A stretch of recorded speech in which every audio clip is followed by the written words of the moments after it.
Hello everyone, welcome to Shivay coaching classes and career academy में हूँ आपके साथ श्वेता मिश्रा। आज फ्रेंड्स हम फिर से सीडीपी के कुछ इंपॉर्टेंट क्वेश्चंस करेंगे जो एग्ज़ाम में आए हुए हैं। प्रीवियस ईयर क्वेश्चंस हैं, आपके लिए बहुत ही हेल्पफुल होंगे। फर्स्ट क्वेश्चन है, निम्न में से किस सिद्धांत को पुनर्बलन का सिद्धांत भी कहते हैं? किस सिद्धांत को पुनर्बलन का सिद्धांत भी कहते हैं? आपको बताना है। ऑप्शन ए उद्दीपक अनुक्रिया सिद्धांत, ऑप्शन बी सूचका सिद्धांत, ऑप्शन सी क्रिया प्रसूत अनुबंधन सिद्धांत, या होगा ऑप्शन डी शास्त्रीय अनुबंधन सिद्धांत। निम्न में से किस सिद्धांत को पुनर्बलन का सिद्धांत भी कहते हैं? राइट आंसर होगा आपका क्रिया प्रसूत अनुबंधन सिद्धांत। क्रिया प्रसूत अनुबंधन सिद्धांत को पुनर्बलन का सिद्धांत भी कहते हैं। राइट। बी एफ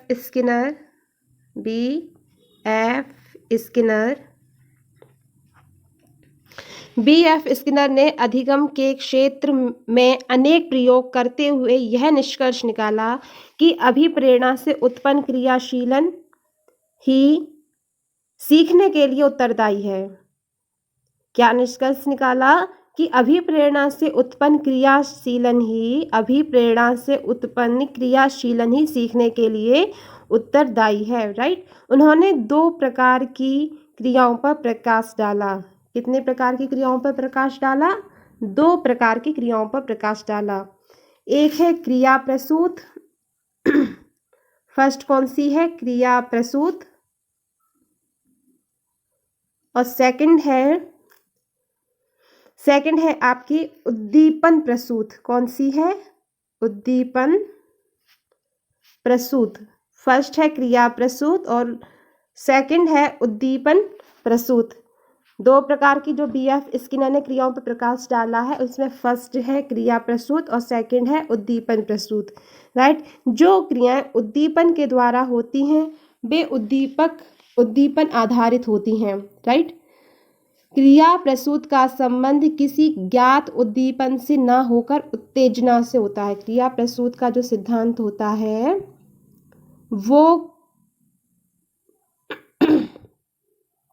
वो क्या होता है? क्रिया प्रसूत का संबंध किसी ज्ञात उद्दीपन से न होकर किससे होता है? उत्तेजना से होता है। राइट। किससे होता है? उत्तेजना से होता है। बीएफ स्किनर ने अपना प्रयोग चूहों पर किया। किस पर किया? चूहों पर किया है। बीएफ स्किनर ने अपना प्रयोग किस पर किया है? चूहों पर। इससे लीवर वाला बॉक्स बनाया। उन्होंने चूहों पर प्रयोग किया। पहले उन्होंने लीवर वाला बॉक्स बनाया। लीवर पर चूहे का पैर पड़ते ही खट से आवाज होती थी। किस पर आवाज होती थी? लीवर पर जब चूहे का पैर पड़ता था तो खट की आवाज होती थी। इस ध्वनि को सुन चूहा आगे बढ़ता और उसे प्याले में भोजन मिला। यह भोजन चूहे के लिए किसका कार्य करता है? यह भोजन चूहे के लिए प्रबलन का कार्य करता है। किसका कार्य करता है? प्रबलन का कार्य करता है। चूहा भूख होने पर प्रणोदित होता और लीवर को दबाता। जब चूहा जान गया था कि इसे खोलने से, इस पर पैर दबाने से, लीवर पर पैर दबाने से गेट खुलता है, खट की आवाज़ होती है। जब चूहे को भूख लगती तो होने पर तो वह लीवर को दबाता। इस प्रयोग में जब प्राणी स्वयं कोई वांछित व्यवहार करता है तो व्यवहार के परिणाम स्वरूप उसे पुरस्कार प्राप्त होता है। मतलब जैसा व्यवहार वह करता है उसी के परिणाम उसे पुरस्कार मिलता है। अन्य व्यवहारों के करने पर उसे सफलता प्राप्त नहीं होती। वह पुरस्कृत व्यवहार आसानी से सीख लेता है। यानी अगर हम बच्चों को क्लास में अच्छे से पढ़ाएंगे और ये देंगे कि जो यह क्वेश्चन 2 मिनट में कर लेगा उसे पेन मिलेगा, जो 5 मिनट में कर लेगा उसे कुछ टॉफ़ी मिलेगी। तो जो बच्चे पेन लेना चाहते हैं तो वो उस तरह से मेहनत करके और अपनी सफलता को पालेंगे। राइट। तो वह जो पुरस्कृत व्यवहार होता है उसको सीख लेता है आसानी से। जब बच्चों को पेन का लालच दिया जाता है, टॉफ़ी का लालच दिया जाता है, तो जो बच्चे के अंदर उत्तेजना होती है सीखने की मतलब पेन पाने की, तो उससे जो वह व्यवहार सीखता है उससे वह आसानी से सीख लेता है, राइट। इससे यह जो निष्कर्ष निकलता है, क्या निकलता है कि यदि क्रिया के बाद कोई बल प्रदान करने वाला उद्दीपन मिलता है तो उस क्रिया की शक्ति में क्या होती है, वृद्धि होती है। क्रिया की शक्ति में क्या होती है, वृद्धि होती है। जब बच्चे को पता चलता है कि उसे टॉफ़ी मिलेगी, नोटबुक मिलेगी या पेन मिलेगा, तो वह अपनी शक्ति में वृद्धि करता है और तेज़ी से काम करने लगता है, राइट। तो उसे क्या मिलता है, बल मिल जाता है। जब बल मिलता है तो क्या, उसे क्या बोलते हैं हम, उद्दीपन बोलते हैं। बल प्रदान करने वाला उद्दीपन मिलता है तो उस क्रिया की शक्ति में वृद्धि होती है। स्किनर के मत में प्रत्येक पुनर्बलन क्रिया को करने के लिए प्रेरित करता है, राइट। इस क्वेश्चन का जो राइट आंसर था वो क्या था, निम्न में से किस सिद्धांत को पुनर्बलन का सिद्धांत भी कहते हैं, क्रिया प्रसूत अनुबंधन सिद्धांत। ये किसने दिया पुनर्बलन का सिद्धांत, बीएफ स्किनर ने। किसने दिया है, बीएफ स्किनर ने। इन्होंने किस पर प्रयोग किया, चूहों पर प्रयोग किया, राइट। नेक्स्ट क्वेश्चन, निम्न में से कौन सी अवस्था ब्रूनर के आगे संज्ञानात्मक विकास सिद्धांत का अंग नहीं है। ब्रूनर के संज्ञानात्मक सिद्धांत विकास सिद्धांत का वो क्या नहीं है, अंग नहीं, आपको बताना है। फर्स्ट है प्रतिबिंबात्मक अवस्था, सेकंड क्या है, संकेतात्मक अवस्था, थर्ड है क्रियात्मक अवस्था और फोर्थ है आंतप्रज्ञ अवस्था। इस क्वेश्चन का जो राइट आंसर होगा वह है कि निम्न में से कौन सी अवस्था ब्रूनर के संज्ञानात्मक विकास सिद्धांत का अंग नहीं है, आंतप्रज्ञ अवस्था, प्रज्ञ अवस्था। आंतप्रज्ञ अवस्था ब्रूनर के संज्ञानात्मक विकास सिद्धांत का अंग नहीं है। ब्रूनर ने संज्ञानात्मक विकास को 3 अवस्थाओं में विभाजित किया है। कितनी अवस्थाओं में विभाजित किया है ब्रूनर ने, 3 अवस्थाओं में विभाजित किया है। फर्स्ट है आपकी क्रियात्मक अवस्था, फर्स्ट कौन सी है, क्रियात्मक। सेकंड है प्रतिबिंबात्मक और थर्ड है संकेतात्मक, राइट। फर्स्ट आपकी कौन सी है, क्रियात्मक अवस्था। फर्स्ट ये आपकी ये ब्रूनर की जो 3 अवस्थाएं हैं उसमें पहली अवस्था आपकी क्रियात्मक है,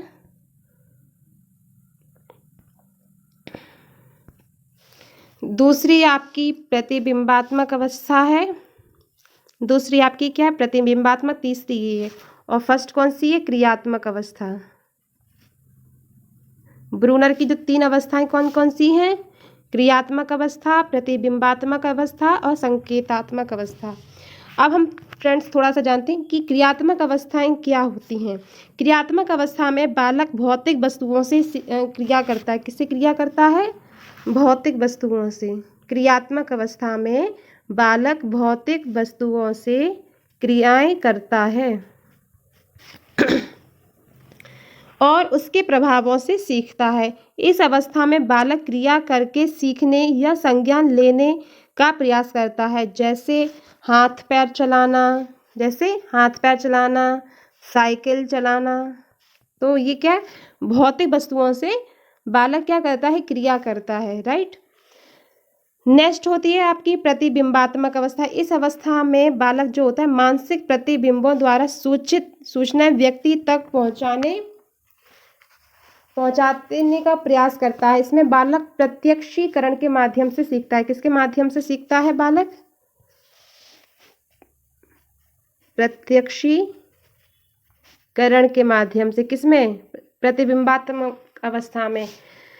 बालक जोर से ध्वनि तथा चमक की विविधता से प्रभावित होता है। किससे प्रभावित होता है, या जोर से बोलना या चमक, लाइट की चमक होती है। बालक में दृश्य स्मृति विकसित हो जाती है। कौन सी स्मृति विकसित हो जाती है बालक में, दृश्य स्मृति होती है वो विकसित हो जाती है, राइट। इस अवस्था में प्रारूपों और चित्रों की सहायता से अधिगम होता है, राइट। नेक्स्ट आपका आता है संकेतात्मक अवस्था। इसमें क्या होता है, इस अवस्था में बालक में अमूर्त रूप से सोचने की क्षमता विकसित होती है। कैसी? अमूर्त रूप से। अमूर्त रूप से सोचने की क्षमता विकसित होती है। बालक भाषा, गणित, तर्क आदि सीखकर उनका प्रयोग करते हैं। संकेतों के प्रयोग से बालकों की संज्ञानात्मक कार्य क्षमता बढ़ जाती है। राइट। नेक्स्ट क्वेश्चन है, मॉरिसन ने बौद्ध स्तर के शिक्षण प्रतिमान में 5 पदों का वर्णन किया। मॉरिसन ने बौद्ध स्तर के शिक्षण प्रतिमान में 5 पदों का वर्णन किया। वे हैं, नंबर 1 है प्रस्तुतिकरण और खोज, खोज है, फिर संगठन है, फिर आत्मीकरण है, फिर वाचन अभिव्यक्तिकरण है। इनका आपको क्या करना है? सही क्रम करना है। बताइए सही क्रम क्या होगा? सही क्रम होगा आपका ऑप्शन ए। सबसे पहले क्या होगा? खोज, फिर आपका होगा प्रस्तुतिकरण। एक मिनट, फर्स्ट आपका खोज, सेकंड आपका प्रस्तुतिकरण, थर्ड होगा आपका आत्मीकरण, फोर्थ होगा आपका संगठन या व्यवस्था, और जो 5वां होगा वो होगा वाचन या अभिव्यक्तिकरण। राइट। नेक्स्ट क्वेश्चन, निम्न में से कौन सा संज्ञानात्मक क्षेत्र से संबंधित नहीं है? ऑप्शन ए अनुप्रयोग, ऑप्शन बी बोध, ऑप्शन सी ज्ञान, ऑप्शन डी है अनुमूलन। निम्न में से कौन सा संज्ञानात्मक क्षेत्र से संबंधित नहीं है? जो नहीं है वो है अनुमूलन। राइट। अनुमूलन संज्ञानात्मक क्षेत्र से संबंधित नहीं है। राइट। नेक्स्ट क्वेश्चन, निम्न में से कौन सा अधिगम का वक्र नहीं है? ऑप्शन ए मिश्रित, ऑप्शन बी लंबवत, ऑप्शन सी उन्नतोदर, या होगा ऑप्शन डी नतोदर। आपको बताना है निम्न में से अधिगम का वक्र नहीं है। इसका जो राइट आंसर है वो है, क्या है?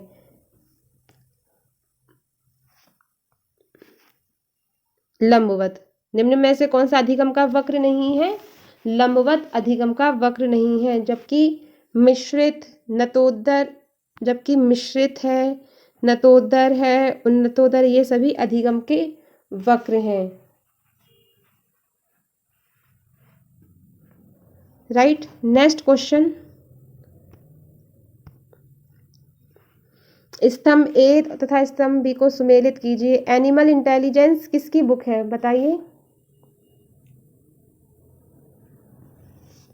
एनिमल इंटेलिजेंस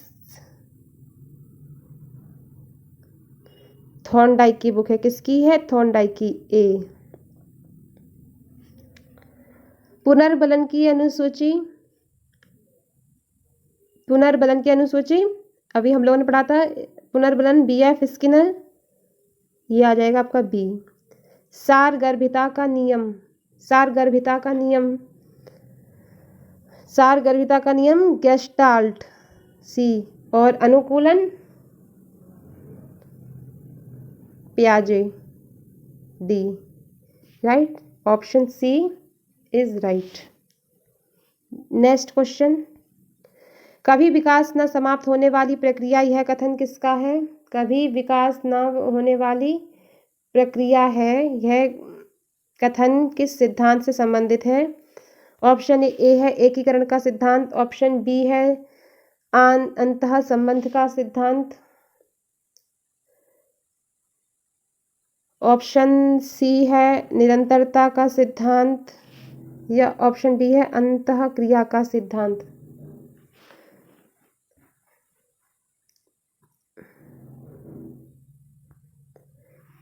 विकास कभी न समाप्त होने वाली प्रक्रिया है, यह कथन है किस सिद्धांत से संबंधित है? किस सिद्धांत से संबंधित है? निरंतरता के सिद्धांत से।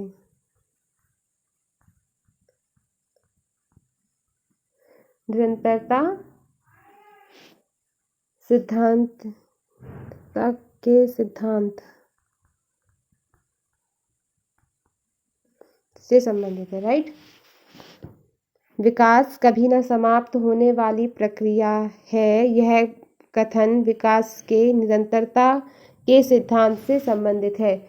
निरंतरता शब्द से क्या तात्पर्य होता है? निरंतरता शब्द से तात्पर्य होता है लगातार। क्या तात्पर्य होता है? लगातार, लगातार से। इस सिद्धांत के अनुसार विकास एक ना रुकने वाली प्रक्रिया है। विकास क्या है? ना रुकने वाली प्रक्रिया, ना रुकने वाली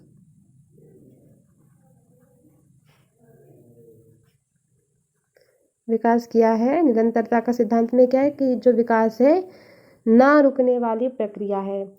यह प्रक्रिया माँ के गर्भ से ही प्रारंभ हो जाती है और मृत्यु प्रयत्न तक चलती है। मनुष्य एक छोटे से नगण्य आकार से अपना जीवन प्रारंभ करके हम सबके व्यक्तित्व के सभी पक्षों, शारीरिक, मानसिक, सामाजिक आदि का गुण निरंतरता के सिद्धांत के कारण संपन्न होता रहता है। राइट। नेक्स्ट क्वेश्चन, निरंतरता का सिद्धांत, विकास कभी ना रुकने वाली प्रक्रिया है। नेक्स्ट क्वेश्चन, संविधान के किस संशोधन से शिक्षा एक मौलिक अधिकार बन गई है? ऑप्शन ए 25वें संशोधन, ऑप्शन बी 52वें संशोधन, ऑप्शन सी 22वें संशोधन या ऑप्शन डी 86वें संशोधन। इसका जो राइट आंसर है वो है संविधान के किस संशोधन से शिक्षा एक मौलिक अधिकार बन गई है? 86वें संशोधन से शिक्षा एक मौलिक अधिकार बन गई है। भारत के संविधान में एक और संशोधन किया गया। इसका संबंध अनुच्छेद 21 के पश्चात जो जोड़े गए अनुच्छेद है वो क्या है? 21A है। 21 अनुच्छेद के पश्चात जो नया जोड़ा गया है वो क्या है? 21A से है।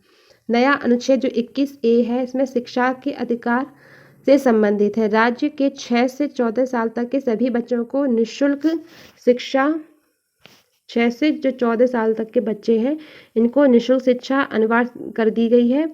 यह संबंधित राज्यों द्वारा निर्धारित कानून के तहत होगी। राइट।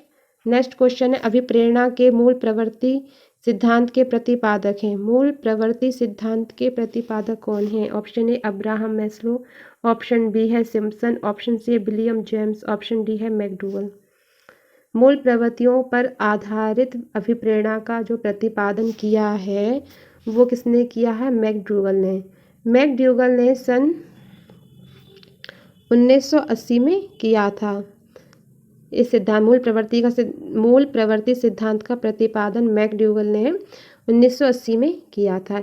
यह जो अभिप्रेरणा है का सबसे पहला सिद्धांत है। यह अभिप्रेरणा का सबसे पहला सिद्धांत है। अभिप्रेरणा का सबसे पहला सिद्धांत। अभिप्रेरणा का सबसे पहला सिद्धांत कौन सा है? मूल प्रवृत्ति का सिद्धांत। राइट। जिसके अनुसार मानव का प्रत्येक व्यवहार उसकी मूल प्रवृत्तियों द्वारा संचालित होता है। राइट। ये मूल प्रवृत्तियां व्यक्ति के जन्मजात मनोशारीरिक विन्यास के रूप में होती हैं जो उसे किसी कार्य को करने की ओर अग्रसित करती हैं, या जो आजकल मनोवैज्ञानिक क्षेत्र में 1000 से भी अधिक मूल प्रवृत्तियों की चर्चा चल रही है। लेकिन मैकडूगल ने अपने सिद्धांत में जिन 14 मूल प्रवृत्तियों का उल्लेख किया है उनमें प्रत्येक के साथ एक संवेग जुड़ा हुआ है। राइट। वास्तव में ये संवेग ही अभिप्रेरकों का कार्य करते हैं। नेक्स्ट क्वेश्चन, विकास की किस अवस्था को कॉल तथा ब्रूस ने संवेगात्मक विकास का अनोखा काल कहा है? संवेगात्मक विकास का अनोखा काल किसे कहा है? ऑप्शन ए बाल्यावस्था, ऑप्शन बी है प्रौढ़ावस्था, ऑप्शन डी है किशोरावस्था या ऑप्शन डी है शैशवावस्था। बाल्यावस्था को कॉल तथा ब्रूस ने संवेगात्मक विकास का अनोखा काल कहा है। किसको कहा है? बाल्यावस्था को। फ्रेंड्स, ये थे आज के most important questions and previous year questions. कैसे लगे? अगर आपको अच्छे लगे प्लीज़ एक लाइक ज़रूर कीजिए। Thank you. मिलते हैं नेक्स्ट वीडियो में। Till then take care, bye bye.